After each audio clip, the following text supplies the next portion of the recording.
వాళ్ళని అందరినీ వదిలేస్తున్నారు, పిల్లల్ని వదిలేస్తున్నారు అని చెప్పేసి అన్నారు. అంటే మగవాళ్ళనే టార్గెట్ చేయడం అంటే వాళ్ళు ఎక్కడెక్కడైతే మగవాళ్ళు ఉన్నారో వాళ్ళందరి దగ్గరికి వెళ్ళి వాళ్ళనే షూట్ చేస్తున్నారు. దాన్ని ఏమైనా గమనించారా అసలు? అంటే మేము అది పూర్తిగా గమనించలేదు, కానీ అక్కడ తర్వాత తెలిసింది ఏంటంటే ఆ మగవాళ్ళని ఆర్గేస్తున్నారు, ఆడవాళ్ళని వదిలిస్తున్నారు.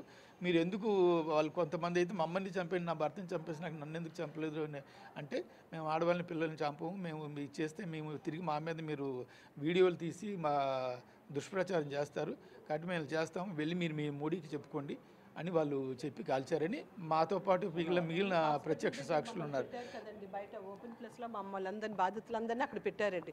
అక్కడ ఒక్కొక్కరు వాళ్ళ బాధ చెప్తూ ఉంటే మాకు ఇవన్నీ జరిగాయి, వాళ్ళు ఇలా మాట్లాడారు, ఇలా అన్నారని మాకు తెలిసిందండి. లేకపోతే మాకు తెలియదు. మేమైతే వాళ్ళ మాటలు కానీ అవేమీ మేము వెళ్ళలేదండి. మౌలి గారిని కూర్చో అన్నమాటే మాకు తెలుసండి. మౌలి గారు వాళ్ళకి దొరికిపోవడం మీకు కనిపించిందండి. మాకు అక్కడ వచ్చేసాడు. మాకు ఒక్క చెట్టు పక్కన అంటే అది ఎంత దూరం లేదండి, 10 అడుగుల దూరం అండి. 10 అడుగుల దూరంలో మౌలి గారికి సిట్ అన్నాడండి. అన్నాక తర్వాత నేను మరి భయంకి నేను మరి వెళ్ళలేకపోయాను. నేను ఇలా చెట్టు వైపు తిరిగిపోయాను. అంటే వాడు ఇంకా అక్కడ మౌలి గారు అయిపోయినట్టు ఇంక మేమే కదా, ఇంకొచ్చేస్తాడని మాకు అప్పుడు ఆడవాళ్ళని విడిచిపెడతాడు, మగవాళ్ళని షూట్ చేస్తాడు, మాకు తెలియదు కదండి. ఇంక దొరికిపోయిన దేవుడా అని ఇంక ఇలా దండం పెట్టుకున్నామండి. అంటే మౌలి గారుని కూర్చోమన్న తర్వాత ఎంతసేపటికి అంటే కాల్ చేయడం గమనించారు? 1 సెకండ్ అండి. కూర్చో బయట అన్నాడు అంతే, ఒక్క మాట అనేసి అంతే షూట్ చేశాడండి. మరి ఇంక అసలు అక్కడ ఇంక టైం ఏమీ ఇవ్వలేదండి ఎవరికి. అది కూడా ఒక గన్కి 2-3 షూట్ చేశాడండి వాడు, బుల్లెట్స్ విడిచిపెట్టాడు వాడు. దానికి కూడా మౌలి గారికి సంబంధించా లేకపోతే మామూలుగా అలా కంటిన్యూ కాలుస్తూనే ఉన్నారు ఇంకా అనమాట. వాళ్ళ స్పీడ్ అలా ఉందండి, అంత దీనిగా వాడు. అంటే ఇంక నాకు ఆ చప్పుడు వినబడి అలా ఉండిపోయాను. ఆవిడైతే మాత్రం కొంచెం వంగుని చూశారటండి. చంద్రమోహన్ ఇంకొక ఆయన భార్య ఆవిడ కొంచెం వంగున్నారు. ఆడేమో మా వైపు చూశాడు, ఇద్దరే ఆడవాళ్ళు ఉన్నారు అనుకున్నాడేమో, మరి ఆడెందుకు ఇటువైపు రాకుండా వెనక్కి వెళ్ళాడు. మీతో పాటు ఇప్పుడు శశి గారు ఉన్నారని చెప్తున్నారు, వాళ్ళ హస్బెండ్ కూడా మీతో మీరు ఆడవారు మాత్రం మీ ఇద్దరు మాత్రమే ఉన్నాము అక్కడ అండి. ఈ చంద్రమౌళి గారి భార్య కూడా వేరే దగ్గర ఉన్నారు, ఇంకొంచెం దూరాన్ని ఉన్నారు. అంతకంటే దూరాన్న శశి గారి హస్బెండ్ అప్పన్న గారు ఉన్నారండి. తర్వాత ఏమో ఈయన ఇంకొంచెం దూరంలో ఉన్నారండి. ఈ మగవాళ్ళిద్దరు కొంచెం దూరంగా ఉండడం మా అదృష్టం అండి. అంటే ఎంత మీరు కూర్చున్నటువంటి సమయంలో కూడా అంటే వెళ్ళారు కదా, ఎంతమంది పబ్లిక్ ఉన్నారు మీలాగా టూరిస్టులు వచ్చినటువంటి వాళ్ళు? ఒక 400 నుంచి 500 మంది ఉన్నారండి. ఇంకా కంటిన్యూస్గా గుర్రాల మీద వస్తూనే ఉన్నారండి. గుర్రాల మీద వస్తున్నారు, గుర్రాల మీద దిగుతూనే ఉన్నారు. 400-500 పీపుల్ ఉన్నారండి. అక్కడ ఆడుకుంటున్నారు పిల్లలు, చాలా అక్కడ ఏదో జిప్ లైనర్ ఉంది, ఒక బెలూన్స్తో ఏదో గేమ్ ఉంది, ఏమన్నా ఆడుతున్నారు. సో మేము ఇక్కడ టాయిలెట్స్కి వెళ్ళి అయిపోయినాక మేము అక్కడికి వెళ్దాం మా ప్రోగ్రామ్ మధ్యలో. ఏం చెప్పాలంటే అక్కడ ఆ సిచ్యువేషన్లో మీ టాయిలెట్స్ కనుక వెళ్ళకపోయినా, ఆ టాయిలెట్స్ అక్కడ అదే ప్లేస్లో అక్కడ లేకపోయినా కూడా ఖచ్చితంగా మీరు కూడా దొరికిపోయే అవకాశం, మేము కూడా దొరికిపోయే అవకాశం ఉందండి. ఇంకా అందులో ఇంకా మరి ఎటువంటి అనుమానం లేదు. మేము మృత్యువుని దగ్గర నుంచి చూసామండి, అంతే, తప్పించుకున్నాం అంతే. భగవంతుడు మాకు అవకాశం ఇచ్చారండి, ఇంకొక జీవితం ప్రసాదించారు, మళ్ళీ జన్మేనండి మాకు ఇది మాత్రం. అమ్మో, ఇప్పుడు మాకు మౌలి గారిని లేరు అన్న తట్టుకోవడం మాకు చాలా బాధ అండి. మరి మణిగారిని ఎలా వాదార్చాలో కూడా మాకు అయితే అర్థం కావటం లేదు. మరి భగవంతుడు ఆవిడకి ధైర్యాన్ని ఇవ్వాలండి. ఆ పిల్లలు ఏమవుతారో తెలీదు, మాకు కూడా చాలా బాధ. పదే అడుగుతున్నాం అనేది కాదు, అంటే అంత విచక్షణారహితంగా మీరు ప్రత్యక్షంగా చూశారు కాబట్టి తెలియాలి కూడా. ప్రభుత్వాలైనా సరే ఏదైనా చర్యలు చేపట్టాలన్నా ఇది తెలిస్తేనే ఖచ్చితంగా నిర్ణయాలు తీసుకోవడానికి. అంటే వచ్చినటువంటి వాళ్ళు మూకుమ్మడిగా ఒకేసారి వేరు ప్లేసెస్ నుంచి వచ్చారు. అసలు అన్ని వైపుల నుంచి గన్ షాట్స్ ఏమైనా వినపడుతున్నాయా? అన్ని వైపుల నుంచి రాలేదండి. చెట్లు చాటు నుంచి ఒకవైపు దట్టంగా ఉన్న చెట్ల నుంచే వస్తున్నట్టు కనపడుతుంది. అందుకు అటు నుంచే ముందు మాకు గన్ షాట్స్ వినబడినాయి. సో ఆ చెట్ల చాట్ల నుంచే వాళ్ళు వచ్చారు. వాళ్ళు లోపల మాకు ఓపెన్ ప్లేస్ చాలా ఉన్నా కూడా పొదలు మాత్రం ఎక్కువ ఉన్న ప్లేస్లో నుంచి రావడం. పెద్ద చెట్లు అండి, పైన తీసి పెద్ద చెట్లు, ఆ చెట్లు లోపల నుంచి వాళ్ళు ఇటు వచ్చారు, ఈ గ్రౌండ్లోకి వస్తున్నారు అన్నమాట. ఎందుకంటే అక్కడి నుంచి మాకు షార్ట్స్ వినబడుతూ వస్తున్నాయి. సో వాళ్ళు అక్కడి నుంచి మూకుమ్మడిగా రాలేదండి, స్ప్రెడ్ అయ్యి వచ్చింది. ఎందుకంటే నేను ఇద్దరిని చూడగలిగాను, ఆ తర్వాత వీళ్ళు ఒకరినే చూశారు. కాబట్టి 2-3 చూసాం. మరి వాళ్ళు ఎంతమంది వచ్చారో తెలియలేదు. ఇంకా మేము ఇక్కడ టాయిలెట్ చాటు దాక్కుని మళ్ళీ ఇప్పుడు పరిగెత్తి మరి పారిపోతున్నాం కాబట్టి ప్రాణభయంతో మీరు అంటే ఆ ఫెన్సింగ్ని దాటి కింద నుంచి కనుక దూరి వెళ్ళలేకపోతే ఖచ్చితంగా ఎంతమంది మగవాళ్ళు ఆ లోపల ఉంటే అందరినీ చంపేస్తారా? అందరిని మా దగ్గరికి వచ్చేసాడు కాబట్టి అక్కడ ఉన్న మా మగవాళ్ళందరినీ చంపేసి ఉండండి. మాతో పాటు ఇంకొక 5-6 ఫ్యామిలీస్ ఉన్నాయి, మా మగవాళ్ళందరినీ మాత్రం చంపేసి ఉండేవాడండి. అది మాత్రం వాస్తవం. అంటే వాళ్ళ టార్గెట్ కూడా ఖచ్చితంగా ఎంతమంది మగవాళ్ళు ఉంటే, అంటే కొన్ని కూడా వినపడుతున్నాయి అంటే తర్వాత మాట్లాడుకున్నారు, చాలామంది మాట్లాడారని చెప్తున్నారు కదా, పేర్లు అడిగారు, హిందువా ముస్లిమా అడిగారు, అడిగి కూడా చంపారనేది కొంత జరుగుతుంది. దీంట్లో అసలు ఏంటి అసలు? అది వాస్తవం, మరి మాకు తెలియదండి. కానీ వెంటనే నాకు తోచింది ఏంటంటే, మా ఆడవాళ్ళకి, మాతో ఉన్న ఆడవాళ్ళకి, మణిగారికి, నా భార్యకి, మీరు వెంటనే బొట్లు చెరిపేయండి అని చెప్పి వీళ్ళకి బొట్లు చెరిపేయమని చెప్పానండి నేను. అంటే నాకు అనిపించింది బొట్లు చెరిపేసి వీళ్ళు ఏదో దేవుడు హరే రామ హరే కృష్ణ అంటున్నారు, మీరు అలా అనొద్దు, అల్లాహు అక్బరు, అల్లా అనుకుంటూ దిగండి అని చెప్పాం. ఎందుకంటే ఎవరు ఎటు నుంచి వస్తున్నారో తెలియదు, ఎవరు తెలియదు కాబట్టి అల్లాహు అక్బర్ అనుకుంటూనే మేము ఆ కొండల, ఆ వాగులోని రాళ్ళ మధ్య, గొట్టుల మధ్య నుంచి దిగుతూ వచ్చామండి. ఆ దారి అసలు దారి లేదండి, కేవలం గుర్రాలు నడిచే దారి మాత్రమే ఉంది. ఇన్సిడెంట్ జరిగిన తర్వాత వెళ్ళేటప్పుడు కూడా అదే దారి అండి, రాళ్ళు తేలిన ఆ వాగులోంచి గుర్రాల మీద మేము మీదకి ఎక్కామండి. సో అదే దారిలోంచి మేము రావాలి, ఎందుకంటే అటు రెండు వైపులా కొండ వాళ్ళ మీద నడవలేకపోతున్నాం, జారిపోతున్నాం. అందువల్ల వాగులోని రాళ్ళు తేరి ఉన్న రాళ్ళ మధ్యలోంచి నడుచుకుంటూ రావాల్సి వచ్చింది. శశిధర్ గారు ఒకటి చెప్పారు, బొట్టు చేర్పేసుకోండి, హరే రామ అని అన్నది. అంటే సహజంగా మనకి ఏదైనా ప్రమాదం వచ్చినప్పుడు భగవంతుని వేడుకుంటాం, మనం నమ్మే భగవంతుని. నిజంగా మీరు ఆ సమయంలో బొట్టు తీసేశారా? తీసానండి, నేను చెప్పింది ఫస్ట్ తీసి అన్నారు. అంటే ఇంక నాకు అసలు నోట్లోంచి మాట రావటం, అంటే నామస్మరణ అలాగ ఉచ్చారణ చేస్తున్నాను, కానీ అలా అనేటప్పుడు కూడా నాకు ఇంకా మరి అసలు తోచలేదు, ఈయనకి ఎలా తోస్తున్నాదో, ఈయన ఎలా ఆలోచిస్తున్నారా అని నాకు చాలా దీనికి అనిపించింది. మరి తప్పదు, ప్రాణాలతో ఉండాలి అంటే మనం కొన్ని చేయక తప్పదు. ముగ్గురితోని వెంటనే బొట్టు తీపించేసారు, తల్లో పాపట్లు పెట్టుకుంది కూడా తుడిపించేశారు, నీళ్ళు పోసుకున్నాను. అక్కడ అంత బురద వాగు కదండి, ఇలా కొట్టేసుకున్నాం అనమాట మొహానికి. ఈ సంఘటనలు మీరు చెప్తుంటేనే ఇట్లా ఉంది, ప్రత్యక్షంగా అనుభవించిన వాళ్ళు అనే దానికి మరి ఇంకా గుండె దాడ, కాళ్ళు వరకు ఇప్పటికీ తగ్గలేదు సార్. ఇది చాలా భయంకరంగా ఉందండి అది. కానీ ఏంటంటే ఇప్పుడు ఈ మన సంబంధించి కూడా మన సాంప్రదాయం ప్రకారం కూడా బొట్టుని ఎట్టి పరిస్థితుల్లో ఇంట్లో వాళ్ళు కూడా తిడతారు, ఏదైనా తీసేసినా కూడా. అట్లాంటిది మిమ్మల్ని బొట్టు చేరిపోయండి ప్రాణాలు కాపాడుకోవడానికి. ఇప్పుడు ఖచ్చితంగా మగవాళ్ళు కనపడితే ఇక శాశ్వతంగా బొట్టు లేకుండానే చేసి అయిపోతుంది కదండి. దాని బదులు ఒక్క నిమిషం బొట్టు తీయటంలో మనకేమీ ఇది లేదు, అందుకని మరి బొట్టు తీసి నడిచామండి. సైలెంట్గా అసలు ఎంతసేపు వాళ్ళు ఎంతసేపు ఉన్నారు అక్కడ ఆ స్పాట్లో వాళ్ళంతా కూడా? అంటే ఆ కాల్పులు జరిగినటువంటి టైం మైదానంలో అయితే చాలాసేపు ఉన్నారండి వాళ్ళు. మా వైపు వచ్చింది మాత్రం ఒక్కడేనండి. ఆ ఒక్కడు మళ్ళీ మైదానంలోకి వెళ్ళిపోయాడండి. అదృష్టవశాత్తు మళ్ళీ ఆడు మమ్మల్ని వెంబడించకుండా ఆడు వెనక్కి వెళ్ళిపోయాడండి. అది మీరున్నటువంటి ప్లేస్కి చుట్టూ ఫెన్సింగ్ ఉందని చెప్తున్నారు కదా, ఆ ఫెన్సింగ్ దాటి మీరు అవతలకి వెళ్ళిపోయారు. వీళ్ళు కూడా మిమ్మల్ని వెంటాడుతూ ఫెన్సింగ్ దాటి వచ్చారు బయటికి.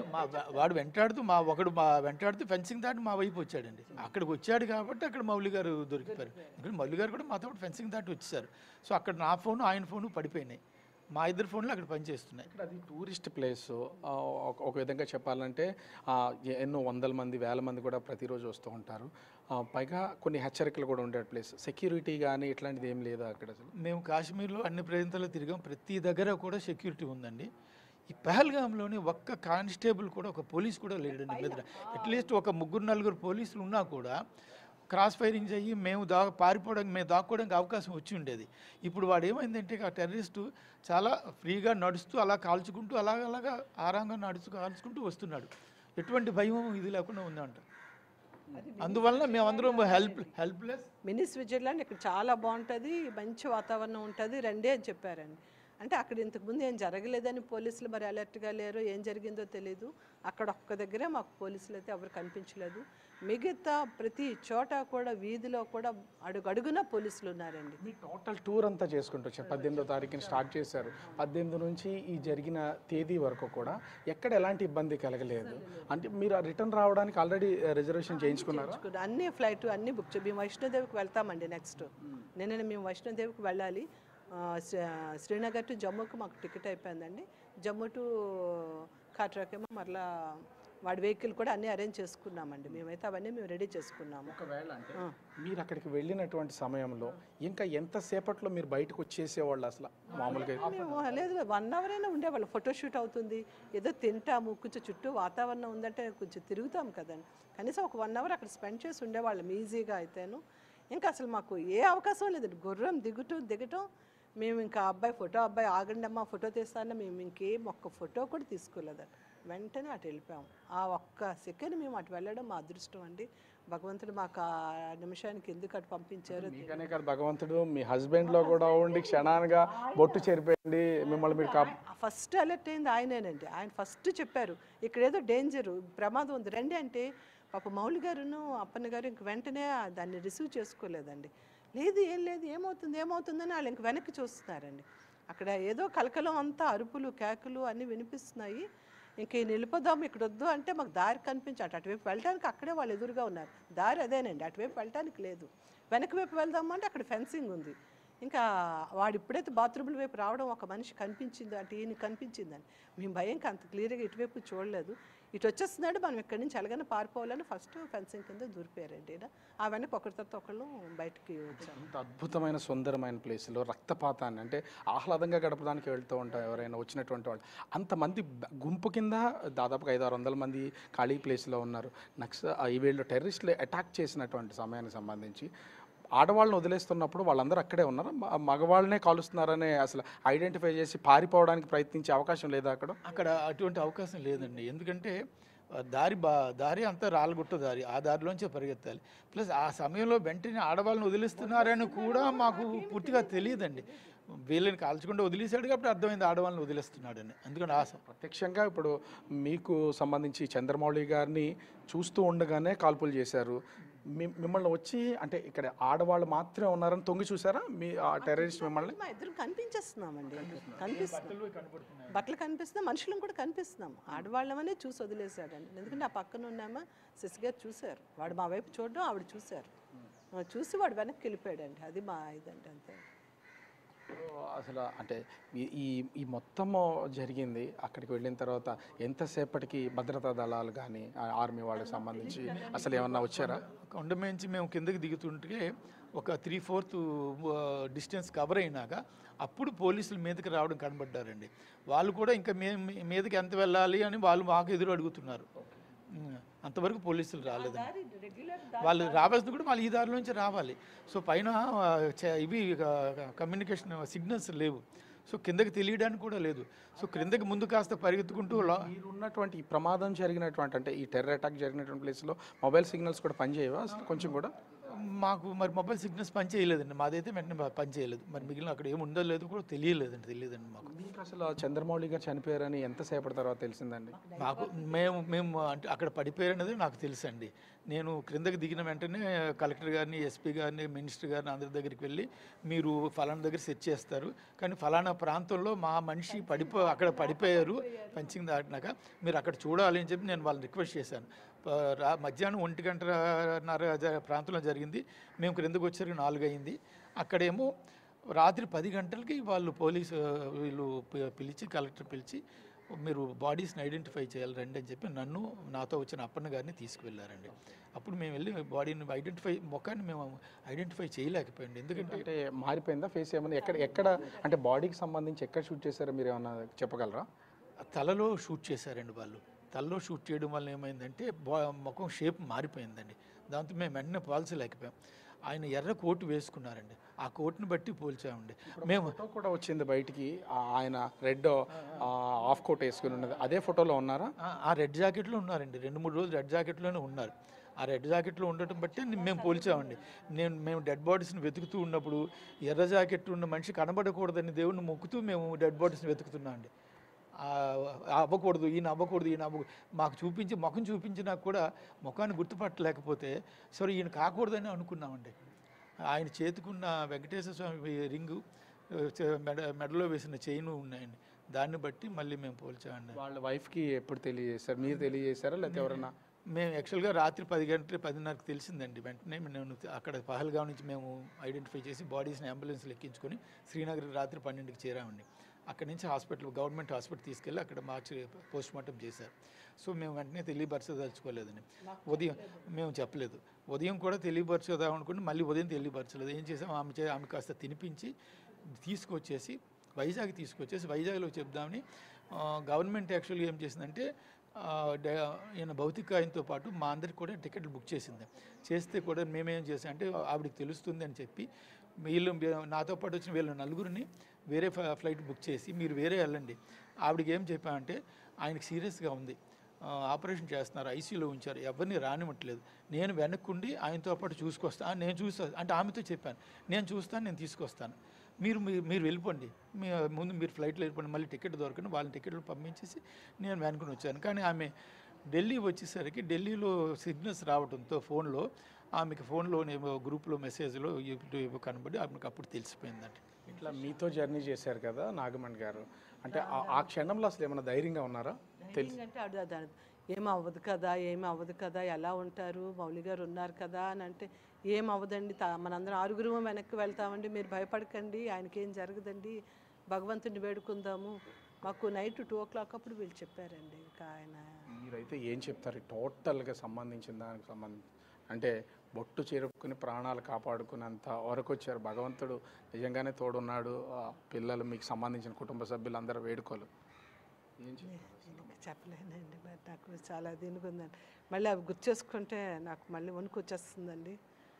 నేను భగవంతుడే రక్షించాడండి. సో ఫైనల్గా మౌలి గారు చనిపోయారు, నిన్న మొన్నటి వరకు మీతోనే తిరిగారు, మీతోనే ఉన్నారు, కలిసి ఎన్నో సంవత్సరాల నుంచి జర్నీ చేశారు. ఆ క్షణానికి సంబంధించి తలుచుకుంటే కూడా ఎవరైనా సరే, అంటే లైక్ స్నేహితులు అంటే కలిసి ఉన్నారు అంటే కుటుంబ సభ్యుల కంటే మీతోనే ఎక్కువగా స్పెండ్ చేసి ఉంటారు. ఆ చివరి క్షణాలను ఏమైనా చెప్పగలరా, మీతో వారు గడిపినటువంటి కానీ మీ జర్నీకి సంబంధించి కానీ? ఎందుకంటే మీతో మాట్లాడుతున్న కళ్ళల్లో నీళ్లు చూస్తుంటే బాధ మాకే అనిపిస్తుంది. చివరి వరకు ఆయనే యాక్చువల్గా టూర్ మొత్తం ప్లాన్ చేసింది ఆయనే. సో ఎక్కడికి వెళ్ళినా ఏం చేయాలి, ఎలా చేయాలి అన్నీ కూడా ఆయనే చెప్తూ మమ్మల్ని లీడ్ చేసేది ఆయనే, చేస్తూ అన్ని ప్లాన్ చేస్తూ ఎంతో సరదాగా నడుపుతూ ఆయన ఫొటోస్ కూడా ఆయన మా అందరి ఫొటోస్ తీశారు, మా దగ్గర ఫొటోస్ కూడా ఎక్కువ లేవండి, అన్నీ చేయటం ప్రతిదీ ఆయన ప్లాన్ చేస్తూ చివరికి ఆయన రావటం లేదు అన్న బాధని నేను చెప్పలేకపోతాను.